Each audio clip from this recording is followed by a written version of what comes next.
6, 5, 4, 3, 2, 1, 0. A carteira. Machado de Assis. De repente, Honório olhou para o chão e viu uma carteira. Abaixar-se, apanhá-la e guardá-la foi obra de alguns instantes. Ninguém viu, salvo um homem que estava à porta de uma loja, e que, sem o conhecer, lhe disse rindo: "Olhe, se não dá por ela, perdi-a de uma vez." "É verdade", concordou Honório envergonhado. Para avaliar a oportunidade desta carteira, é preciso saber que Honório tem de pagar amanhã uma dívida, 400 e tantos mil réis, e a carteira trazia o bojo recheado. A dívida não parece grande para um homem da posição de Honório, que advoga, mas todas as quantias são grandes ou pequenas, segundo as circunstâncias, e as dele não podiam ser piores. Gastos de família excessivos, a princípio por servir a parentes, e depois por agradar a mulher, que vivia aborrecida da solidão, baile daqui, jantar dali, chapéus, leques, tanta coisa mais, que não havia remédio senão ir descontando o futuro. Endividou-se. Começou pelas contas de lojas e armazéns, passou aos empréstimos, 200 a um, 300 a outro, 500 a outro, e tudo a crescer, e os bailes a darem-se, e os jantares a comerem-se, um turbilhão perpétuo, uma voragem. "Tu agora vais bem, não?" dizia-lhe ultimamente o Gustavo C., advogado e familiar da casa. "Agora vou", mentiu Honório. A verdade é que ia mal. Poucas causas, de pequena monta, e constituintes remissos, por desgraça perderam ultimamente um processo, C.M. que fundara grandes esperanças. Não só recebeu pouco, mas até parece que ele lhe tirou alguma coisa. Reputação jurídica, em todo caso, andavam mofinas nos jornais. Amélia não sabia nada, ele não contava nada à mulher, bons ou maus negócios. Não contava nada a ninguém. Fingia-se tão alegre como se nadasse em um mar de prosperidades. Quando o Gustavo, que ia todas as noites à casa dele, dizia uma ou duas pilhérias, ele respondia com 3 e 4, e depois ia ouvir os trechos de música alemã, que Amélia tocava muito bem ao piano, e que o Gustavo escutava com indizível prazer, ou jogavam cartas, ou simplesmente falavam de política. Um dia, a mulher foi achá-lo dando muitos beijos à filha, criança de 4 anos, e viu-lhe os olhos molhados, ficou espantada, e perguntou-lhe o que era. "Nada, nada." Compreende-se que era o medo do futuro e o horror da miséria. Mas as esperanças voltavam com facilidade. A ideia de que os dias melhores tinham de vir dava-lhe conforto para a luta. Estava com 34 anos, era o princípio da carreira, todos os princípios são difíceis. E toca a trabalhar, a esperar, a gastar, pedir fiado ou emprestado, para pagar mal, e a mais horas. A dívida urgente de hoje são uns malditos 400 e tantos mil réis de carros. Nunca demorou tanto a conta, nem ela cresceu tanto, como agora, e, a rigor, o credor não lhe punha faca aos peitos, mas disse-lhe hoje uma palavra azeda, com um gesto mau, e Honório quer pagar-lhe hoje mesmo. Eram 5 horas da tarde. Tinha se lembrado de ir a um agiota, mas voltou sem ousar pedir nada. Ao enfiar pela rua da Assembleia é que viu a carteira no chão, apanhou-a, meteu no bolso, e foi andando. Durante os primeiros minutos, Honório não pensou nada, foi andando, andando, andando, até o Largo da Carioca. No largo parou alguns instantes, enfiou depois pela Rua da Carioca, mas voltou logo, e entrou na Rua Uruguaiana. Sem saber como, achou-se daí a pouco no Largo de S. Francisco de Paula, e ainda, sem saber como, entrou em um café.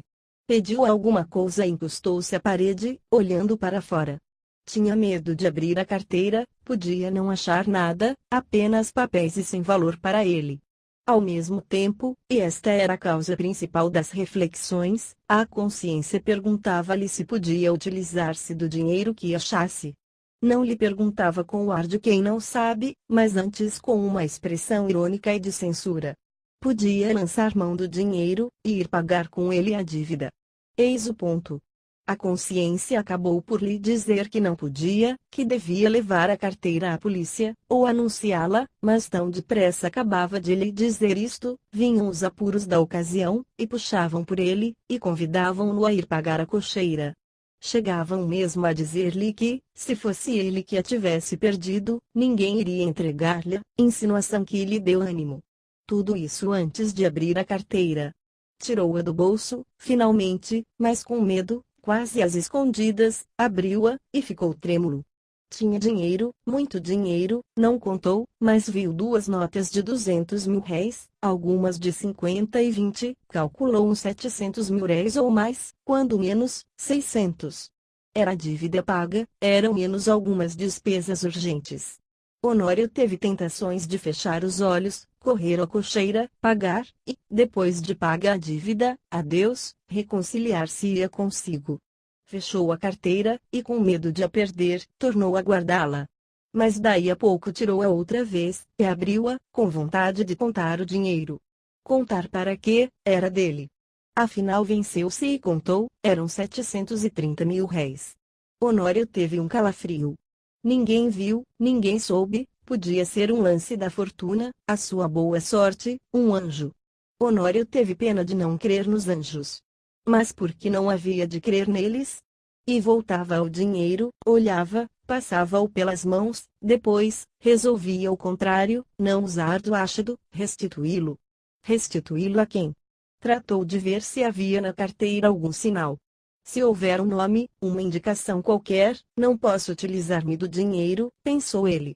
Esquadrinhou os bolsos da carteira. Achou cartas, que não abriu, bilhetinhos dobrados, que não leu, e por fim cartão de visita, leu o nome, era do Gustavo.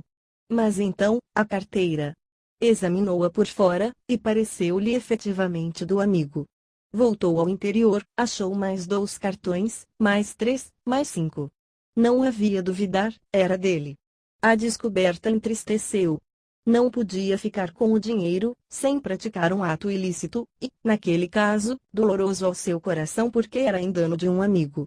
Todo o castelo levantado esborou-se como se fosse de cartas. Bebeu a última gota de café, sem reparar que estava frio. Saiu, e só então reparou que era quase noite. Caminhou para casa.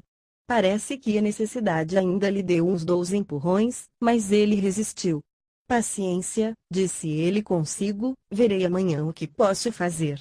Chegando a casa, já ali achou o Gustavo, um pouco preocupado e a própria Amélia o parecia também. Entrou rindo, e perguntou ao amigo se lhe faltava alguma coisa. Nada, nada, porque, meti a mão no bolso, não te falta nada, falta-me a carteira, disse o Gustavo sem meter a mão no bolso. Sabe se alguém achou? Achei-a eu, disse Honório entregando-lhe. Gustavo pegou dela precipitadamente, e olhou desconfiado para o amigo. Esse olhar foi para Honório como um golpe de estilete, depois de tanta luta com a necessidade, era um triste prêmio. Sorriu amargamente, e, como outro lhe perguntasse onde achara, deu-lhe as explicações precisas. Mas conheceste-a? Não, achei os teus bilhetes de visita. Honório deu 2 voltas, e foi mudar de toilette para o jantar.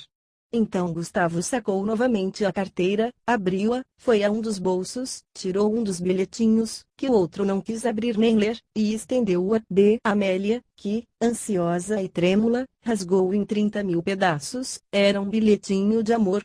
Fim.